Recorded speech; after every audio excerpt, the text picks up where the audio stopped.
이른바 검수완박 법안에 대해 한동훈 법무부 장관 후보자의 입장이 논란을 낳았습니다. 지난 13일 한 후보자는 국회 수사기소 분리 법안을 두고 법안 처리 시도가 반드시 저지돼야 한다고 의견을 냈습니다.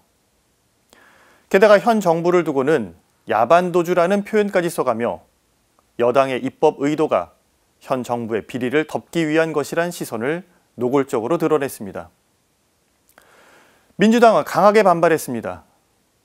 이미 한동훈 법무장관 임명은 인사 참사 정도가 아니라 대국민 인사 테러이며 통합이 아닌 노골적인 정치 보복 선언이란 입장인 상황에서 한 후보자의 입법부를 향한 발언이 도를 넘었다는 반응입니다. 하지만 상황은 점점 확전 양상입니다. 문재인 대통령이 퇴임을 앞두고 손석희 앵커와 진행한 대담에서 한 후보자를 거론하며 반드시 저지하겠다는 식의 표현을 쓰는 것은 굉장히 부적절하다고 지적했습니다. 그러자 한 후보자는 바로 다음 날 대통령의 발언도 재반박합니다. 현장을 책임질 법무장관 후보자가 몸살이고 침묵하는 건 직업윤리와 양심의 문제라고 말입니다.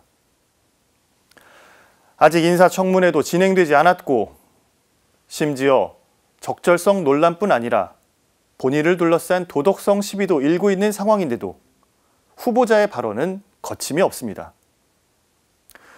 그런데 여기서 우리가 주목할 표현이 있습니다. 바로 직업윤리와 양심의 문제라는 언급입니다.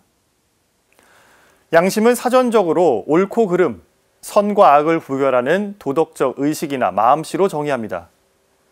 또 맹자의 양지양능이란 말에서처럼 생각하지 않아도 알 수 있고 배우지 않아도 할 수 있는 것이라며 양심은 인간이 지닌 본성적 도덕감정이라고 설명합니다.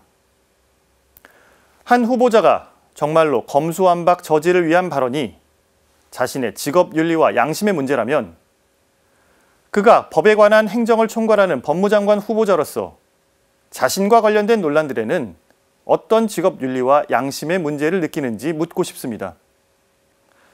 한 후보자 본인은 지인 찬스로 시세보다 싼 전세금으로 집을 구한 것 아니냐는 의혹을 받는 상황에서 자신 소유 주택에는 무려 43%나 인상된 임대료를 받아 주택임대차 보호법 위반 의혹을 받고 있는 상황입니다.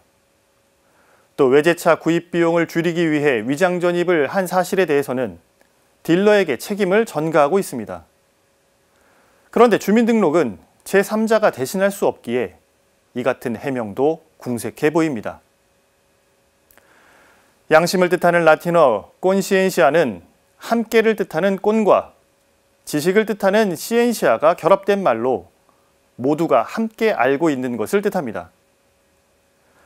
인사청문회장에 서게 될 한 후보자가 평범한 시민 모두가 알고 있는 것을 자신만 모르고 있는 것은 아닌지 묻고 싶습니다.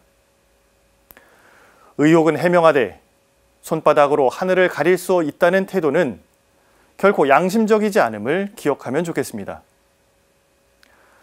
양심은 사안에 따라 이리저리 옮길 수 있는 물건이 아닙니다. 공직 후보자의 양심이 옳은지 그른지는 하늘이 인정하고 국민이 판단하는 것입니다. 오늘 사제의 눈은 한동훈 법무장관 후보자의 직업윤리와 양심은입니다. 양심은 지속적으로 갈고 닦지 않으면 혼미해지고 타락해질 수 있음을 기억하는 모든 이들과 함께 오늘도 평화를 빕니다.